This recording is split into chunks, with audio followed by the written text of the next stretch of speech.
Hello everyone, welcome to another episode of Talmeed. मैं कौन हूँ ये जानना ज़रूरी नहीं है, लेकिन if you been following our previous episodes, मैं बता चुका हूँ कि इस इनिशिएटिव के ज़रिए हम दीन और दुनिया के हवाले से, ईमान और काम के हवाले से, फ़ेथ और वर्क्स के हवाले से बात करना चाहते हैं। If you seen our previous episodes, you must have seen कि हमने एक इंडस्ट्री से प्रोफेशनल आए थे जो सेफ्टी और सिक्योरिटी के एक्सपर्ट हैं। उसके बाद we had a pastor, a theologian as well, और इसी सिलसिले को जारी रखते हुए we have another person जो दीन में भी हैं और दुनिया में भी हैं, चर्च के एल्डर भी हैं और एक सॉफ्टवेयर कंपनी में वीपी भी हैं, और भी बहुत सारी चीज़ें हैं जो ये करते हैं, इनके टाइटल्स हैं। उसके बारे में इन्हीं से बात करेंगे। And I would welcome Franklin Inayat. Welcome, Franklin. How are you? I'm doing good, Rainer. How are you doing? I'm good as well. I'm good as well. So, first of all, for all the people watching, first tell me, what are you doing in church? You're an elder. उसके बारे में कुछ बताएं. What are your duties? Yes, so I serve as an elder in our local Seventh-day Adventist church. It's located at Karachi Adventist Hospital. And I assist the pastor in formulating the service programs and leading out in the service programs as well, and in the worship services, also taking part in the visitation of church members along with the pastor, praying for the sick, and doing all the There are things that so Christ many, has called the church to do. So by title you're an elder, but you have to do a lot of things. Oh yes, definitely. और अपने professional journey के बारे में बताएं. You are a VP at a software house. उसके बारे में थोड़ा सा बताएं. Yes, so I work for a US-based software development company by the name of Cortec Private Limited, and I had the business analysis, quality assurance, and customer support division of this company. अच्छा, मुझे ये भी बताइएगा कि आपने जो पढ़ाई की थी, you did an MBA, right? Was that in marketing or what? No, in finance. हाँ, MBA in finance आपने yes. किया, और फिर सॉफ्टवेयर साइड पे, बिजनेस डेवलपमेंट पे, इन सारी चीज़ों पे how did this all happen? So, although my education was in finance and marketing as well, but my passion has always been in IT. Okay. So when I started my career, I started it in, IT. Was that by chance or was it pre-planned? That was my desire. अच्छा, आपका desire था, right? But God molded it in such a way that I don't do coding. Okay. I never learned coding. So basically, even with my finance and marketing background, so basically the task that I have been doing all along and continue to lead, it's utilizing my finance and marketing education background accordingly. Okay. So it's basically a software house, right? Yes, it is. And in key prime, what would I call it? What's their speciality? Are they making applications? Are they making softwares?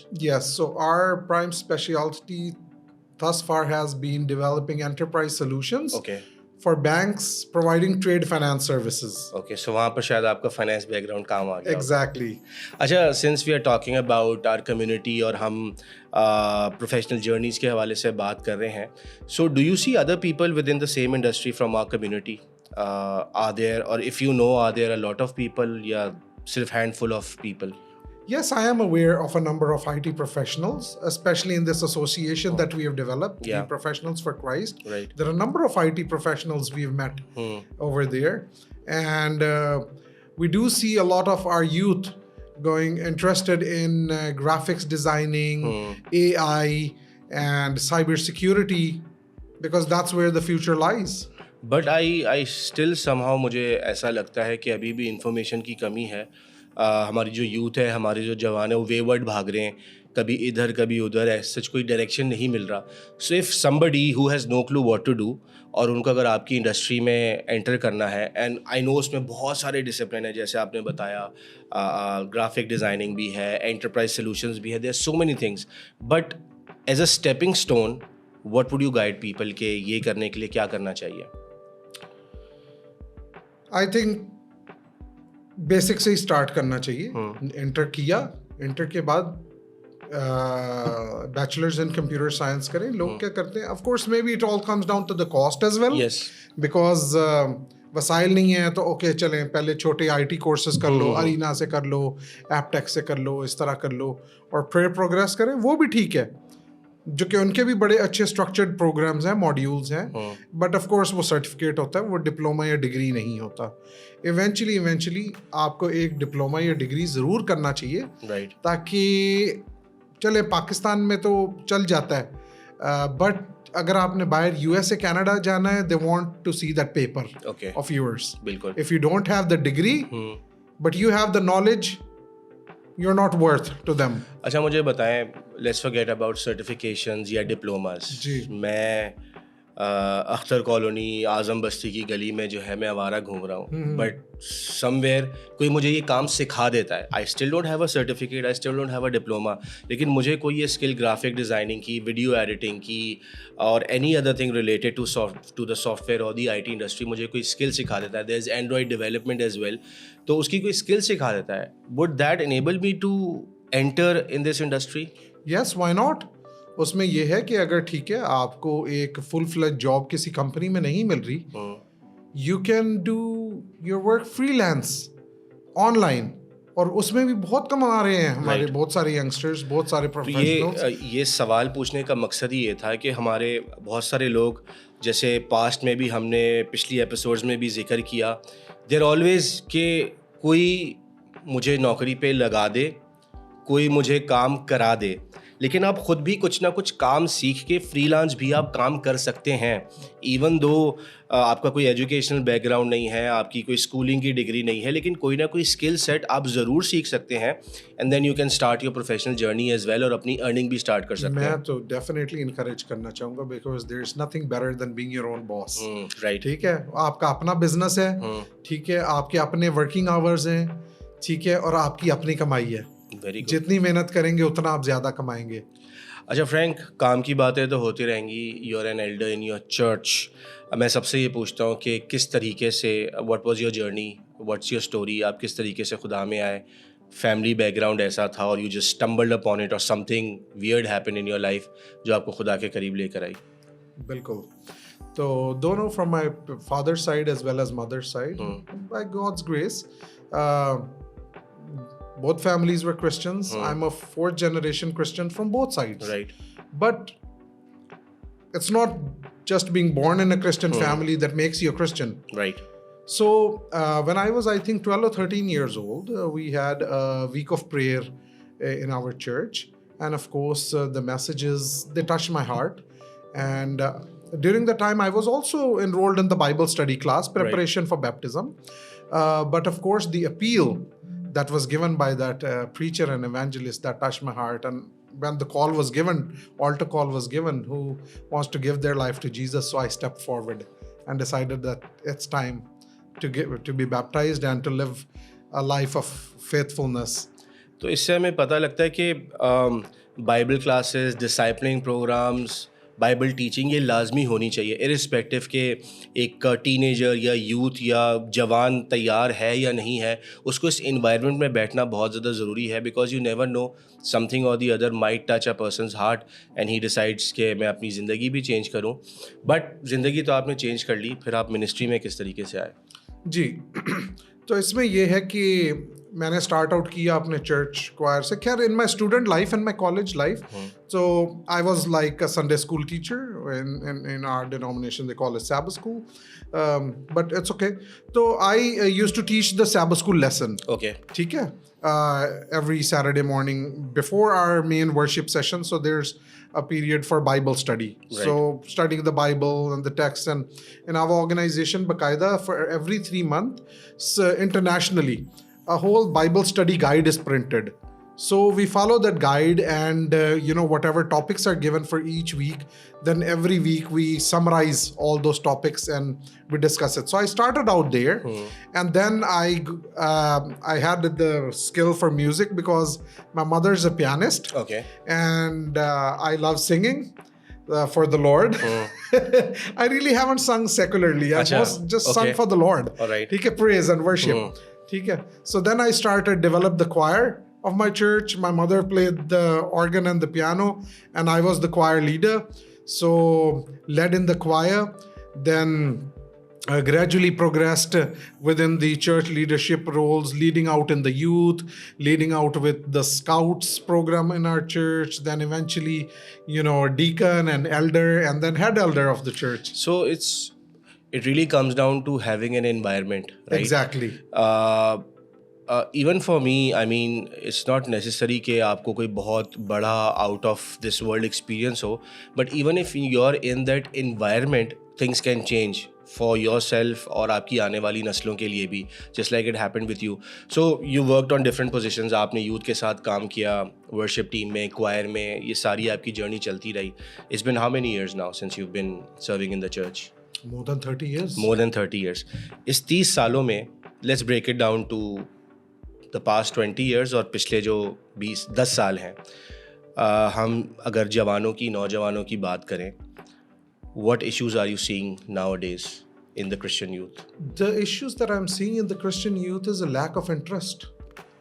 They're not coming into the choirs, they're not coming to the youth programs, they're not coming even in the main Sunday school or Sabbath school lesson study time. They're also missing out in the main worship services as well. और आपको क्या लगता है इसकी वजह क्या हो सकती है? They say we're too busy because the night before they're on duties, working in the different call centers and software companies and various companies wherever they do their jobs, and then the next morning they're not there, they're sleeping. इससे मुझे एक कहानी याद आती है जो हमारे pastor बार बार सुनाते हैं कि एक शख्स था, चर्च नहीं आता था, जब भी उससे पूछते थे तो कहता I am too busy, I am too busy. और एक आध साल के बाद कैसा हुआ, उसको कोई बीमारी हो गई, most probably it was cancer. उसको कैंसर हुआ और फिर वो रेगुलरली चर्च आने लग गए और पास्टर से बोलते थे कि मेरे लिए दुआ करें, मेरे लिए दुआ करें. तो एक दिन पास्टर ने उसको बोला कि पहले तो आपके पास टाइम नहीं था, एकदम से आपके पास टाइम क्यों आ गया? तो जब इंसान को लगता है कि उसकी ज़िंदगी बहुत ज़्यादा परेशानी का शिकार है, बहुत ज़्यादा दुश्वारी का शिकार है, तब ऑटोमेटिकली उसको टाइम मिल जाता है. लेकिन अभी आपके पास हमें इंतज़ार नहीं करना चाहिए कि हमारी ज़िंदगी में कोई बहुत बड़ा बम फटे, हमारी ज़िंदगी में कोई मुसीबत आए, हम डिप्रेशन में चले जाएं, हमारी फैमिली में कोई इशू हो जाए, कोई फाइनेंशियल क्राइसिस आ जाए और गॉड फॉरबिड कोई हेल्थ क्राइसिस आ जाए, तभी हम खुदा के करीब आए. तो इट्स रियली इंपॉर्टेंट. और हमने लास्ट भी 1-2 एपिसोड्स में बात की कि लोग पैसे के पीछे भाग रहे होते हैं और पेरेंट्स ने सेक्रीफाइस करना छोड़ दिया. एक और problem which I think is happening nowadays is that कि हम लोग अपने we are living beyond our means. मतलब वो कहते हैं ना, चादर दे के पाँव फैलाओ, तो हम पाँव फैलाए जा रहे हैं लेकिन चादर बड़ी नहीं कर रहे. तो लाइफस्टाइल फैमिलीज़ का आजकल ऐसा हो गया है कि यंगस्टर्स 8वीं 9वीं 10वीं क्लास में होते हैं या इंटरमीडिएट ही कर रहे होते हैं, तो पेरेंट्स से भी प्रेशर आता है कि go and work, earn some money, और वहाँ से उनकी लाइफ जो है अनस्टेबल होना शुरू हो जाती है. एंड वी ऑल नो कि जब पैसा एक बार हाथ में आने लग जाता है, दी पावर ऑफ मनी, तो फिर इंसान बोलता है कि नहीं, I don't want to turn around from it. तो डू यू थिंक जिन लोगों के साथ आप इंटरेक्ट करते हैं, is it the parents fault as well और is it just the youngsters hungry for money? No, I think parents do have a responsibility over here. बिल्कुल उनकी जिम्मेदारी है. पेरेंट्स जिस तरह बचपन से अपने बच्चों को चर्च में लेके आते थे और इनकरेज करते थे चर्च की एक्टिविटीज़ में पार्टिसिपेट करने, संडे स्कूल, सैबथ स्कूल की एक्टिविटीज़ में पार्टिसिपेट करने के लिए, तो क्वायर में पार्टिसिपेट करने के लिए, उन्हें अभी भी बच्चों के साथ बैठ के काउंसल करने की ज़रूरत है, इनकरेज करने की ज़रूरत है, एंड उनके साथ दुआ करने की ज़रूरत है कि खुदा उनको उसी सही राह पे रखे और खिदमत की स्पिरिट जो है वो उनमें डेवलप करे, ताकि दुनिया के साथ साथ वो चर्च को भी उतना ही टाइम दे, खुदा को भी टाइम दे, ताकि खुदा के काम को, जो गॉस्पल मैसेज है उसको फैलाने में भी वो एक्टिव हो. तो and just sorry to add to that, वो वाली बात कि जाएं अपना हिस्सा डालो घर में. I think parents should avoid giving that responsibility to the children in an early age. जितना भी वालदैन कर सकते हैं उन्हें मैक्सिमम सपोर्ट करें. पहले बच्चों को पढ़ा लें, एडुकेट कर लें, उसके बाद बच्चे ने सारी उम्र कमाना ही है. एटलीस्ट ग्रेजुएशन की हद तक आप उन्हें इनकरेज करें. ठीक है, side jobs, part, internship and all, it's okay, but आप उन्हें कहें फुल टाइम जॉब भी करें, साथ पढ़ें भी. तो एक लिमिट है। बाय द वे, हमने जो ये एक कम्युनिटी या एक एसोसिएशन बनाने की कोशिश की है, प्रोफेशनल्स फॉर क्राइस्ट, जिसमें तमाम लोग जो नौकरी करते हैं और मसीह में हैं वो हमारा हिस्सा बन सकते हैं, तो उस प्लेटफॉर्म के ज़रिए भी हम चाह रहे हैं कि हम स्कॉलरशिप्स ऑफ़र करें। जो हम बड़े स्कूल्स या कॉलेजेस की बात नहीं कर रहे, हमारे बस्ती इलाके में जो स्कूल्स होते हैं, बहुत सारे बच्चे हैं वो स्कूल भी अटेंड नहीं कर पाते, तो उनके लिए भी हम कोशिश कर रहे हैं कि we all pool in money और हम एक बच्चे को, 2 बच्चे को, 3 बच्चों को एटलीस्ट उनको मैट्रिक या ग्रेजुएशन के लिए किसी तरीके से मदद तो कर सकें।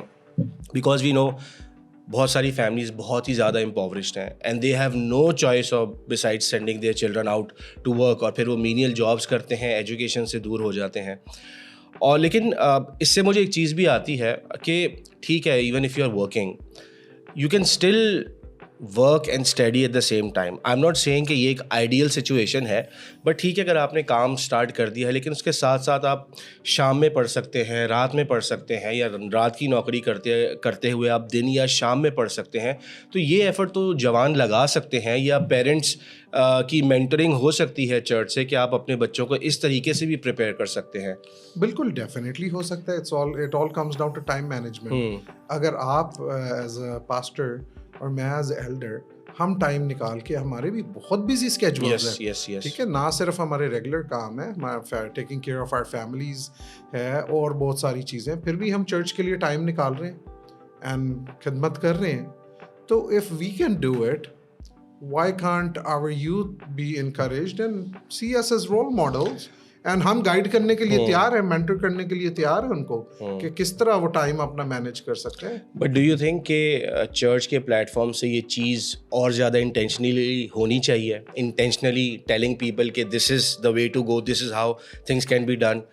और मुझे बाज़ औक़ात लगता है कि इट्स जस्ट थियोलॉजी, सर्मन, लेकिन रियल लाइफ की ये जो बातें हैं कि आपने लोगों को मेंटोर किस तरह करना है, ग्रूम किस तरीके से करना है, how to handle their finances, how to handle their professional life, इस चीज़ पे काम बहुत कम हो रहा है। बहुत कम हो रहा है डेफिनेटली। पुलपिट से भी इनकरेज किया जाना चाहिए एंड चर्च प्लेटफॉर्म पे, चाहे प्रोफेशनल्स फॉर क्राइस्ट के प्रोफेशनल्स को यूज़ करें एंड अपने यूथ को ट्रेन करने के लिए, मेंटर करने के लिए प्रोग्राम्स डेवलप किए जाएं एंड चर्च प्लेटफॉर्म्स को यूज़ करते हुए बहुत कुछ किया जा सकता है in order to encourage the youth. By the way, from that society professionals of Christ, हम कोशिश कर रहे हैं कि हम करियर काउंसलिंग सेशंस भी करें। If you are watching and अगर आप अपनी करियर की एक सीनियर लेवल पे हैं एंड यू थिंक यूथ आपकी कहानी से बहुत कुछ सीख सकती है, बहुत कुछ अपनी ज़िंदगी में तब्दीली लेकर आ सकती है, तो डू कॉन्टैक्ट अस। हम चाह रहे हैं कि वो जो एसोसिएशन है, वो जो सोसाइटी है, ज़्यादा से ज़्यादा बड़ी हो। Right now we have around 250 people जो एक्टिवली उसमें पार्ट ले रहे हैं, किसी न किसी तरीके से अपना हिस्सा डाल रहे हैं। And just so that you know, हमने I think we've managed to help out 5 to 6 people for their education as well, और actively लोगों की job searches में भी help करने की कोशिश कर रहे हैं, career counseling भी कर रहे हैं, resume building पर भी लोग बहुत ज़्यादा volunteer कर रहे हैं। So if you think you can be a part of this, do join us, और उसके साथ हम और आगे जाकर मज़े के काम करने वाले हैं। Frank, if I ask you, since you are in ministry as well और आप काम भी कर रहे हैं, is there a specific burden on your heart कि that takes your time during prayer या during your sermons कि ये एक काम लाजमी होना चाहिए? आई थिंक यही जो टॉपिक हम डिस्कस कर रहे थे कि जो हमारी यूथ है, specially our male youth who tend not to go the extra mile to complete a sufficient level of education, Right. वो चूज़ करते हैं ड्रॉप आउट हो जाए। ठीक है, ड्रॉप आउट करके हमने ये भी बात की, पढ़ाई में नहीं दिल लग रहा, बट प्रैक्टिकल स्किल्स डेवलप करके आगे वो बढ़ना चाह रहे हैं। At the end of the day, जो मेल फिगर है, he should be able to support a wife and his children. It should not be the other way around. ठीक है, the wife is a support. Right. Whatever support she brings into the home, praise God for that. It's still a support. It is still a support. But the God-given responsibility is to the male. अच्छा, इससे sorry to cut you off, इससे एक और issue आता है कि कमाना भी स्टार्ट किया नहीं, या आपने कमाना शुरू कर दिया और आपकी नौकरी कोई इतनी हाई फाई नहीं है, बट आपने कमाना शुरू किया, आपने नौकरी करी, पढ़ाई आपने नहीं की इतनी ज़्यादा, लेकिन काम करते करते अब आपकी एज बड़ी हो गई और फिर फैमिली प्रेशर आता है कि जी शादी करें। फिर आपकी आमदनी भी इतनी नहीं होती, आपकी इनकम इतनी ज़्यादा नहीं है, लेकिन I don't know why parents को इतना शौक होता है कि बस इसकी शादी करा दो। वो अपना टेक केयर नहीं कर पा रहा, आप उस पर एक और इंसान का बोझ डाल देते हैं, फिर बाद में उनके बच्चे आते हैं, आप उनका बोझ डाल देते हैं। Why do you think that is?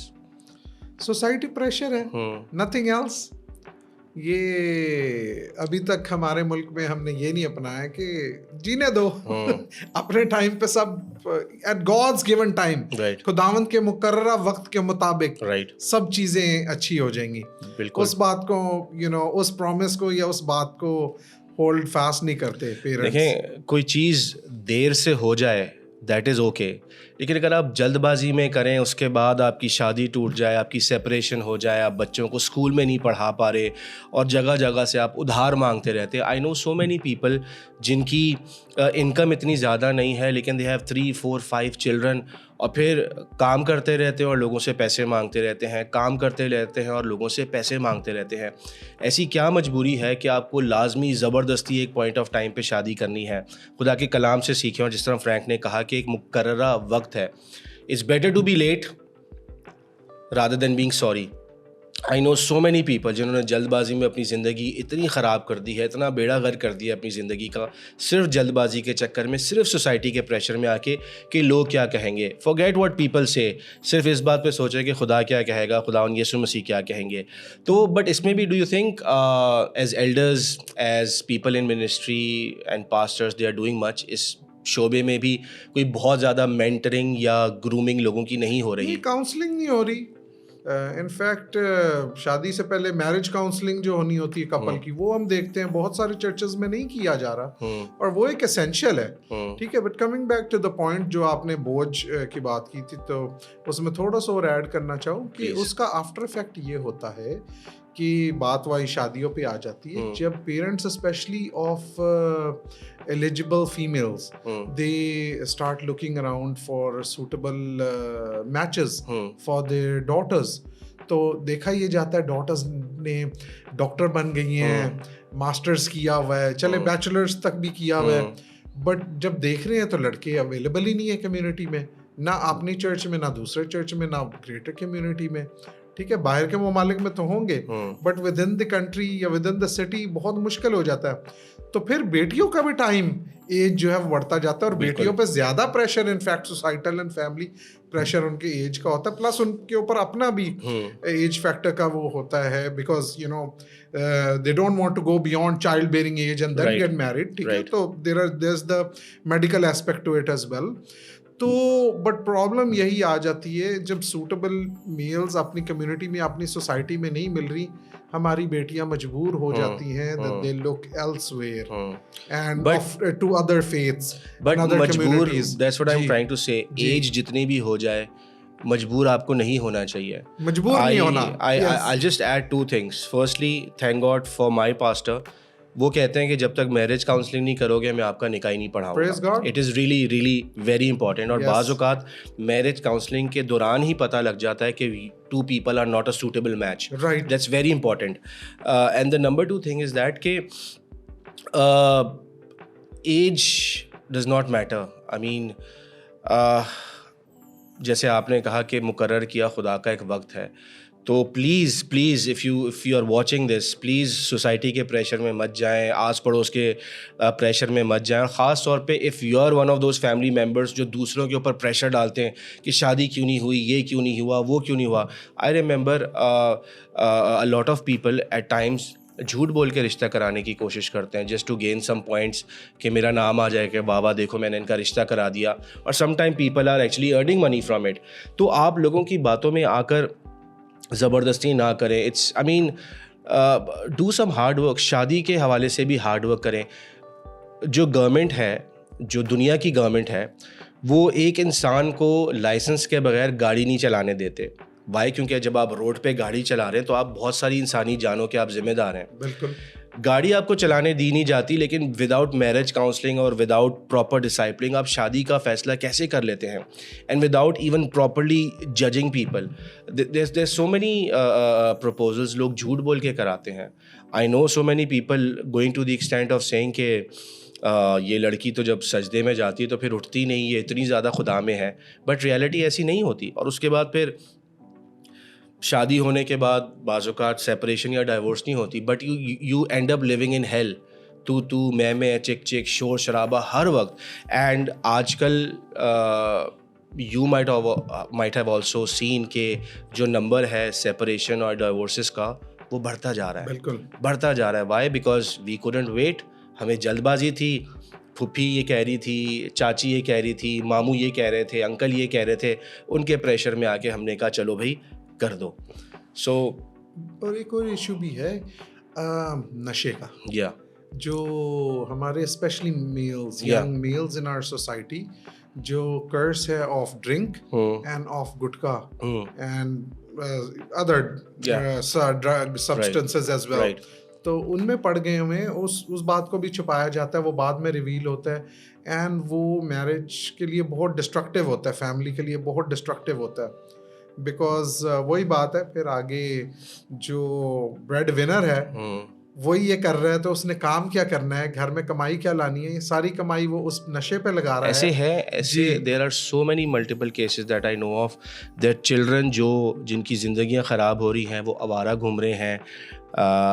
Just the other day I heard this story कि the lady after working a menial job, वो जब अपने घर गई थोड़ी लेट हो गई, बहुत दूर जाना था घर, ट्रांसपोर्टेशन लेट हो गई, घर लेट पहुंची, तो उनका जो हस्बैंड था वो शराबी था और उन्होंने उस औरत को बहुत ज़्यादा मारा कि तू कहाँ अपना मुंह काला करने गई थी. और he had been drinking since they got married. उनके बच्चे भी जवान हो गए. तो हमने पूछा कि आपके बच्चों का इस पे क्या रिएक्शन है. तो उन्होंने बोला बच्चों ने आँख ही इसी वायलेंस में खोली है. तो आदमी जो है नौकरी नहीं कर रहा, औरत नौकरी कर रही है, पैसा कमा कर आ रही है, और जब पैसा कमा कर वो घर लेकर आती है तो आदमी बोलता है दे मुझे नशा करना है, और फिर उसी को गालियां देता है, उसके ऊपर इल्ज़ाम लगाता है. बाय द वे, आपने जो नशे की बात की, अगर आप लोग ये एपिसोड देख रहे हैं तो इट्स प्रॉब्ली 2026, नया साल आ गया है. और पौलुस ने करंथस की कलीसिया को जो दूसरा ख़त लिखा, उसमें उसने एक बात लिखी कि अब जो मसीह में है वो नया मखलूक है, पुरानी चीज़ें जाती रहीं, देखो वो नई हो गई. अगर आपने भी 2026 पुरानी क्रिएशन में रहते हुए एंटर किया है, तो take this message, take this recording as a reminder कि अगर आप नए साल में एंटर हो गए हैं और वही डिप्रेशन, वही नशा, वही डिस्करेजमेंट, वही लड़ाई झगड़ा, वही रिश्तेदारों के प्रेशर में आना या रिश्तेदारों को प्रेशर में डालना, अगर ये सारी चीज़ें आपकी पर्सनैलिटी का हिस्सा हैं, तो it's about time you change it. Take this as a reminder. अगर आपने नया मखलूक बनना है और नए सिरे से तब्दील होना है, it's very important. You can not call yourself a Christian if you are not born again. अगर आपको इस हवाले से नहीं पता, अपने लीडर से पूछे, अपने चर्चेस से पूछे, हमें कांटेक्ट करें. But it's really important that you transform your self into a new creation, specially in 2026. Franklin, my self smoked a long part of my life. School से सिगरेट पीना स्टार्ट की, एंड आई couldn't quit. मुझसे छोड़ने का दिल भी नहीं करता था. But when I came close to Christ, तो कोशिश हुई कि छोड़ें, लेकिन नहीं छोड़ पाता था. But one day I said, God, I cannot do it. And I said, आप ही कुछ करें. And the very next day, I stopped smoking. Praise God. Smoking के साथ साथ और भी उल्टी सीधी चीज़ें खाने का था, लोगों के साथ उठ के बैठ के वो आदतें पड़ गई थी. बट प्रेज गॉड, खुदा का शुक्र हो कि वो चीज़ें आहिस्ते आहिस्ते ख़त्म हो गई. But that is what we call a new creation. अगर आप 2026 में you are entering without becoming a new creation, please take this as a reminder. Please take this as a reminder. अपनी आने वाली नस्लों के बारे में सोचें, अपने जवानों के बारे में सोचें, बेटे बेटियों के बारे में सोचें. थिंक अबाउट दोज चिल्ड्रन जिनकी ज़िंदगी आप अभी से ख़राब कर रहे हैं, क्योंकि या तो आपका मंगेतर नशे करता है, या आपका शौहर नशे कर रहा है, या बाप होते हुए आप खुद नशे कर रहे हैं. सो आपके सामने भी ऐसे केसेस आ रहे हैं, marriages are breaking up, separations हो रही हैं. And again I think, what do you think, is enough discipling happening in churches, in congregations? No, it is not enough. लेकिन Programs ऐसा need क्यों to है? be developed, strategies need to be made, and it needs to be made interesting. It's not just okay we are going to have a seminar on this और कोई भी नहीं आ रहा, ठीक है। आपको किसी ना किसी तरीके से उसको इंटाइसिंग बनाना है कि जो यूथ इन्वॉल्व हैं इन चीज़ों में वो इस बात को ज़रूरी भी समझें और मोटिवेट हो कि वो आके सेमिनार में शामिल हों एंड कुछ सीखें इससे। मैं एक बात बार बार बोलता हूँ कि सबसे ज़्यादा अप टू डेट रहने वाला शख्स जो है वो शैतान है। यस, शैतान टेक्नोलॉजी के साथ, वक्त के साथ, सोसाइटी के साथ अपने आप को मोल्ड कर लेता है और अपने तौर तरीके जो है वो चेंज करता रहता है। लेकिन we as leaders, as pastors, as ministers, ज़रूरी है कि हम भी अपने तौर तरीके बदलें। ख़ास तौर पे the new generations that are coming up, उनको रीच करना मुश्किल से मुश्किल होता जा रहा है। बिल्कुल। वी आर स्टिल, हम 20 साल पुराने तौर तरीके अपना रहे हैं और हमारी जेन जी, जेन अल्फ़ा जो है they very quick, they very smart, attention span बहुत कम है, इंस्टेंट ग्रेटिफिकेशन उनको चाहिए, and we are not doing enough to actually cater to those people. एक अभी बैठे बैठे होली स्पिरिट ने आइडिया मेरे ज़हन में इसी टॉपिक पे दिया। हम ये देखते हैं चर्चेस में देयर इज वही जनरेशनल गैप है ना, तो जो ओल्डर जनरेशन है they don't want to change, right. New generation they want what is new. तो why don't we can have pastoral teams to cater to the different generational levels, because one pastor जो कि वो 1950s या 60s वाली generation को cater कर रहा है, वो बिल्कुल नहीं माइंडसेट उनका ना मिलेगा ना वो केटर कर सकते हैं टू द जेन जी, ठीक है। तो हर जनरेशन के लिए आई थिंक पास्टर्स होने चाहिए। फंड कहाँ से आएंगे वो खुदा मुहैया करेगा, वो मसला नहीं है, सैलरी कहाँ से देंगे पास्टर्स का क्या है। बट ऐसे अगर हो, because definitely the older generation will want people, pastors of their mindset. They don't want pastors, with a Gen Z mindset pastoring them. Gen Z doesn't want pastors of a 1960s generation mindset pastoring them. But that's an idea, right, which we can work on going forward. Our churches in Singapore and Sri Lanka, they do that. और जो आपने बात कही कि salaries के लिए पैसा कहाँ से आएगा, you never know, pray for it, आपको वॉलंटियर्स मिल जाएंगे। There so many in our church, 98% of the people that are serving are volunteers. तो यू आस्क अपनी ये मत परेशान हुए कि मेरा क्या होगा, मेरी जॉब रिस्पॉन्सिबिलिटी का क्या होगा, मेरी पोजीशन का क्या होगा। God will always provide you volunteers if you ask. तो खुदा आपको वॉलंटियर्स भी दे सकता है कि वो आपकी मदद कर सकें और चर्च में जो डिफरेंट लोगों की नीड्स हैं उसको केटर कर सकें। सोच और स्ट्रैटेजी बदलने की बात है, बाकी चीज़ें खुदावंद मुहैया करेगा। और वही एक बात जो बहुत ज़्यादा बोझ मेरे अंदर है वो ये है कि आदमी ही जो रिस्पॉन्सिबल, जिसको खुदा ने ठहराया है, जिस तरह आदम को रिस्पॉन्सिबल ठहराया था, वही चर्च से बाहर है। आप मीटिंग्स में देखें, आप सेमिनार्स में देखें, आप क्रूसेड्स में देखें, आपको ढेर सारी ख़वातीन मिलेंगी, लेकिन आदमी आपको नहीं मिलेगा। बिल्कुल ऐसा, I mean in your opinion ऐसा क्यों है? आदमी चर्च में होंगे बट वो बोलेंगे कि मुझे गेट पे ड्यूटी करनी है, कोई टेररिज्म का मुझे ख़तरा है, या आई डोंट नो व्हाट, कुर्सियाँ लगा लेंगे, बैकड्रॉप लगा लेंगे, तंबू सजा लेंगे, खाना अरेंज कर लेंगे, but when it comes to sitting in the church, getting disciple और hearing the word of God, आदमी गायब होते हैं। I really can't pinpoint the exact reason for that, but you're very right. ये बिल्कुल है ऐसे।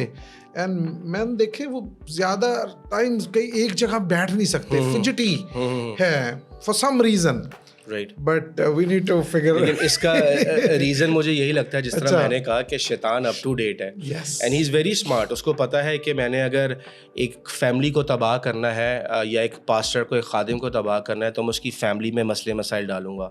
और अगर उसने फैमिली के साथ कुछ डामाडोल करना है तो he look for the male figure, क्योंकि male figure he is the head of the household. उसका जो घराना है वो उसका चर्च है, and he is the head pastor of his church. उसने डिसाइपल करना है, सब कुछ देखना है। तो आदमी के ज़िंदगी में बहुत सारी चीज़ें डाल देता है और बिज़ी ये करना है, वो करना है। लेकिन आई बिलीव कि हमें एक वक्त आना चाहिए कि हमें अपनी ख्वाहिशात को भी मारना चाहिए।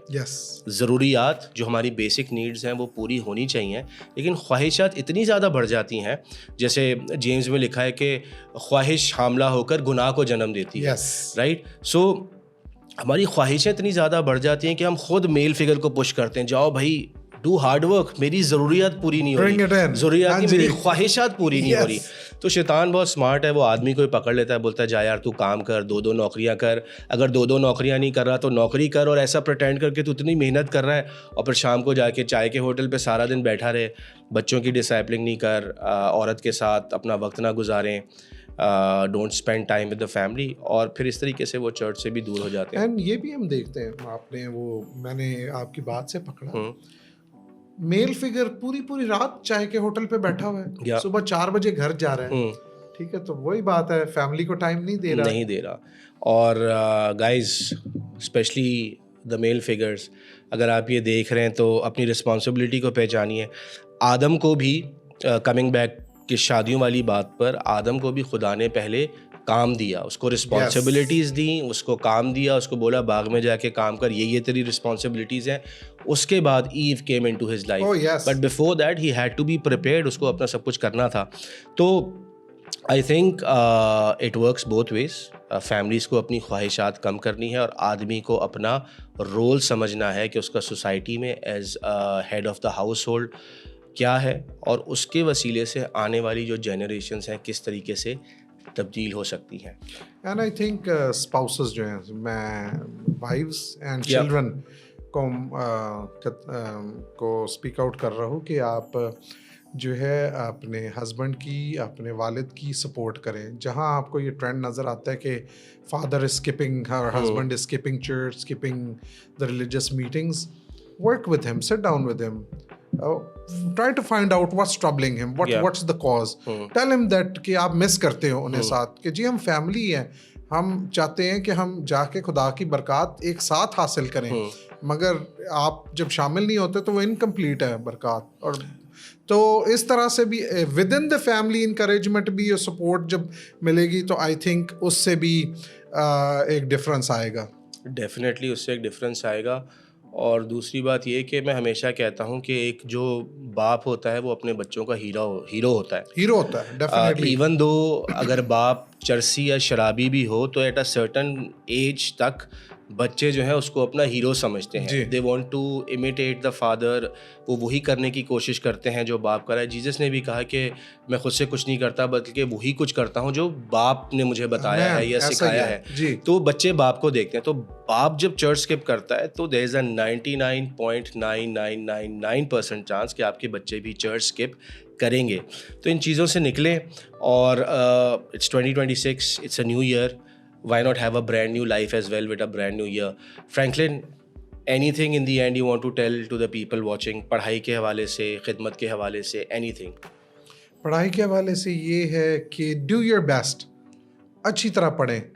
ठीक है, बहुत सारी अपॉर्चुनिटीज हैं, ये ना कहे वसाइल नहीं है वालदैन के लिए। So many free courses as so well. many free courses are there, online learning available है। दूसरा ये है स्कॉलरशिप्स अवेलेबल हैं, आप खुद से नहीं ढूंढ सकते, आए हमारे प्लेटफॉर्म पे। Yes. हम आपकी हेल्प करेंगे, ठीक है, गाइड करेंगे।